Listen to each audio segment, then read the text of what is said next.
Welcome to part 3 of today's lecture. In the first part of today's lecture, we looked at some of the basics for the ICC, some of the major cases, some of the other forms of international criminal justice. In part 2, we examined some of the arguments for the ICC, focusing on the arguments that come from the theories of punishment. We looked at 5 arguments in particular, especially around deterrence and some of the replies to them. In part 3, we're going to look at the major objections to the ICC.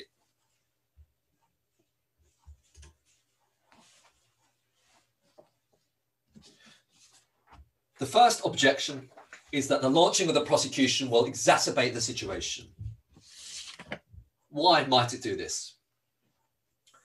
Well, since those that have been indicted know that they will face trial if they give up arms, there's an incentive, it's argued, for them to continue to fight. In addition, it provides the other side with a reason to continue fighting. For instance, a government that is subject to prosecution. When a government's subject to prosecution, this provides the rebel movement with a reason to fight. The government has been delegitimized and the rebels could potentially gain international support. So what this means, for instance, is that the rebels might fight rather than negotiate. In this context, Andrew Natsios, the former special US envoy to Sudan, argued that the ICC arrest warrant against Omar al-Bashir meant that at the time, the rebels went from wanting blood money to wanting Western-style justice, and ultimately this jeopardized the peace process in Sudan and Darfur. Another way of putting this is a more general concern. It's argued that there's a trade-off between peace and justice. Peace and justice. Sometimes pursuing peace requires that you don't pursue justice. The pursuit of war criminals can undermine the possibility of peace.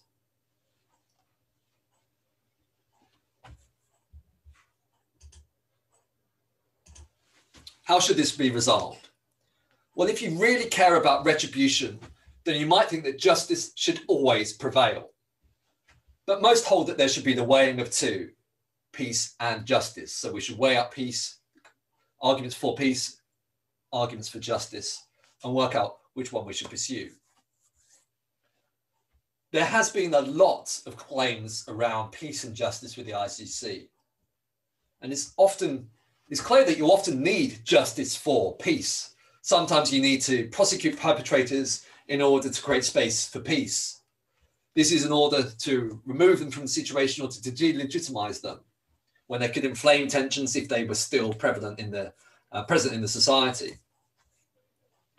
So the defenders of the ICC argue against this claim that there's little evidence to suggest that there is a trade-off between peace and justice, because you need justice for peace.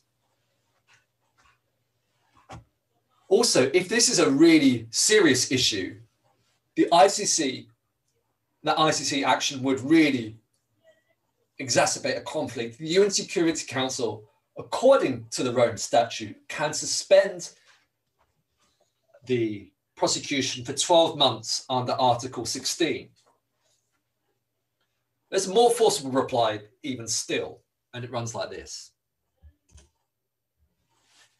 Even if the detrimental effects on peace are likely in a particular case, it's argued, this should not foreclose a prosecution. Recall that the effect of the ongoing conflict is only one consideration when thinking about the arguments for the ICC. The importance of launching investigations, prosecuting crimes, is far more broadly might be seen to be far more important about deterring future crimes, expressing wrongdoing, establishing a regime of criminal justice more generally. So it's more important than to deter other conflicts, establishing rules of international law, than to be too worried about whether achieving justice in this particular instance will undermine peace in this particular instance. So that's the first objection, that there will be a moral hazard effect of ICC prosecutions, resulting, in fact, in greater conflict. Let's now look to the second objection. This is probably the most frequently levelled objection to ICC prosecutions. It's that of politicisation. It's claimed that the ICC is supposed to be impartial, but fails in this regard as is unduly influenced politically. This contravenes the notion, it's argued, central to domestic justice systems, that criminal justice should be free from political interference. The objection is manifest around two specific issues.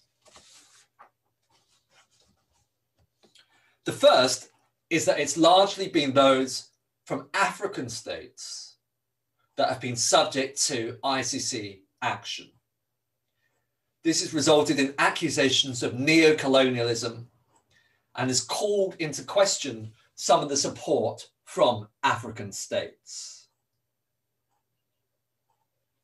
In fact, over the past 5 years, 3 African states have signalled their intention to unsign the Rome Statute and to leave the ICC.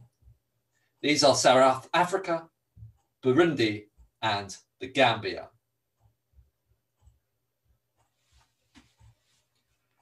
In 2016, Gambia said it would leave. It lambasted the ICC for failing to indict Tony Blair over Iraq. And a government minister, the then information minister, Sheriff Bojang, claimed there are many Western countries, at least 30, that have committed heinous war crimes against independent sovereign states and their citizens since the creation of the ICC, and not a single Western war has been indicted. For him, he argues, the ICC is an international Caucasian court for the persecution and humiliation of people of colour, especially Africans. Yet South Africa decided to rescind its withdrawal notice, and its former leader, Jacob Zuma, is now being tried and investigated for corruption.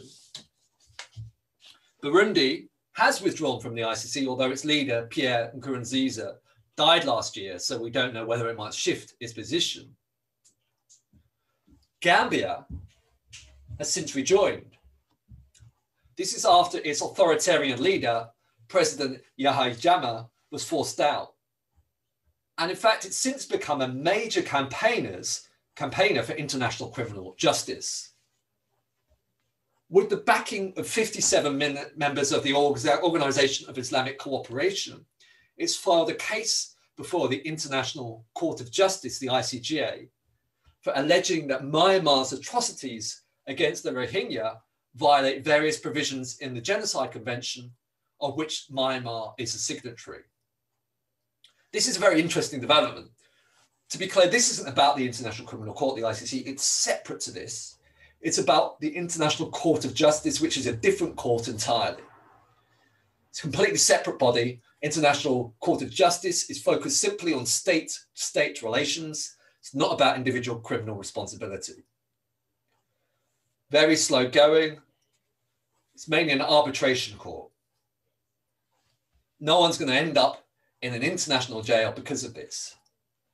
But Myanmar could be found to be in breach and required to pay reparations and required to punish those responsible. International lawyers watching this case very closely as it develops. This is a very recent development.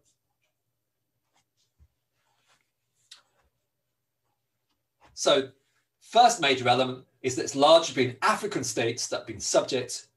First major objection, part of this objection, is that it's largely been African states, African figures that have been subject to ICC action. Some states unsigned, some states unsigned, but then they re-signed, a couple have re-signed since. Second issue, alleged issue with politicization of the ICC, is that it's largely rebel groups and leaders who have been subject to investigations and prosecutions, but less so government forces and leaders. This is despite the apparent similar behavior committed by government forces. For instance, in Uganda, the ICC has not investigated atrocities committed by the Ugandan government, and has appeared to legitimize the use of the Ugandan government's use of force against the Lord's Resistance Army, the LRA, and the people of northern Uganda. The problem is that the ICC lacks sufficient means and authority to conduct sizable investigations itself within states that are often enduring conflict. Remember, it relies on government's assistance to assist it with the gathering of materials. And so this means it can be very hard for the ICC to investigate governments, since the government can simply refuse any assistance. So the ICC then is accused of assisting governments by helping them in their reputational fights. It increases pressure on rebel groups and delegitimizes the rebels further, painting the government in a much better position. This is despite the fact that the government might be wholly illegitimate.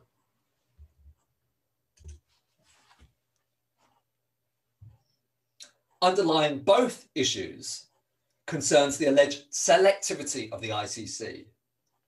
This links back to the issue of hypocrisy that we looked at in week 4 in naming and shaming. The allegation is this: the ICC does not launch prosecutions in all cases merited and is unduly influenced, it's argued, by politics. The politicization of the ICC, it's argued, is to a large degree ingrained in the ICC in their own statute. This is because for states that have not ratified their own statute, the only means of launching a prosecution is referral by the UN Security Council. However, various permanent members of the UN Security Council are likely to veto or threaten to veto a prosecution that would undermine significant interests or that of a major ally.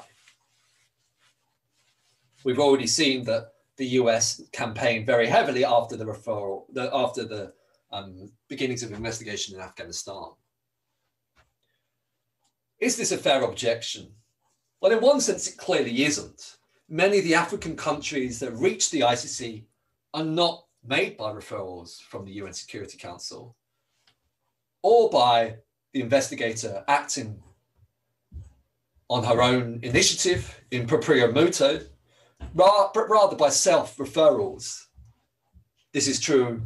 Many of the cases I mentioned in the first part of today's lecture: Democratic Republic of Congo, Uganda, Central African Republic, Mali. And this casts significant doubt on this neo-colonial critique of the ICC. In fact, the chief prosecutor, Fatou Bensouda, is from the Gambia, is from sub-Saharan Africa. And it has launched in proprio moto cases in Georgia over war crimes and crimes against humanity, in the war over South Ossetia, and as already mentioned, in Afghanistan, as well as preliminary investigations outside of Africa elsewhere, UK and Iraq, for instance. Still, there is a lingering worry that it is politicized, given the greater focus on non-state actors and potential shielding of allies of the UN Security Council.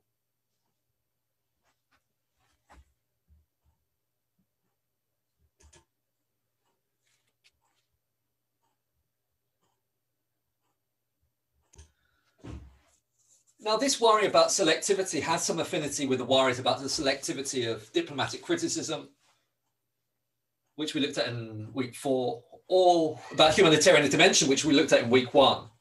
And as we saw, one response is not that diplomatic criticism, when it occurs, is problematic.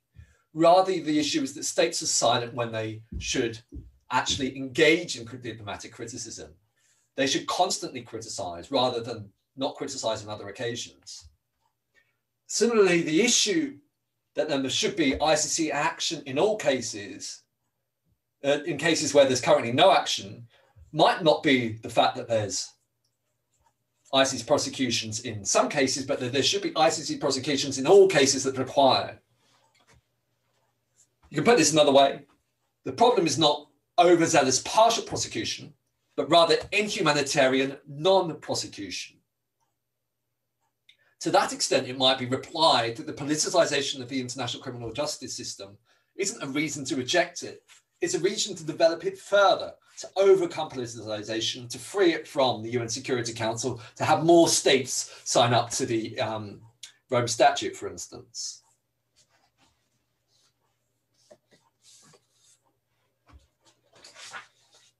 You might also wonder, who are the critics? The ICC will probably always be delegitimized by certain actors who might in the future be subject to ICC prosecutions or are extremely skeptical of any forms of supranational cosmopolitan justice. Any attempt to depoliticize the ICC, for instance, by having fewer referrals from the UN Security Council, are unlikely to reduce these complaints. And we've also already seen that many of the major critics from the ICC have themselves subsequently been subject to, have been deposed or subject to criminal investigations themselves. One final point before we end today's lecture, we just want to link back to amnesties. We've explored 5 reasons in part 2 for thinking why there should be international criminal prosecutions. These might seem to strengthen the case against amnesties. If you think that the ICC or other forms of international criminal justice should prevail for one of these 5 reasons, then offering an amnesty or offering exile with guaranteeing no prosecution would seem to be deeply problematic. Okay, this brings to an end today's lecture. In next week's lecture, we are going to focus on the case for cyber war, cyber security, or cyber attacks and responses to them. Thank you.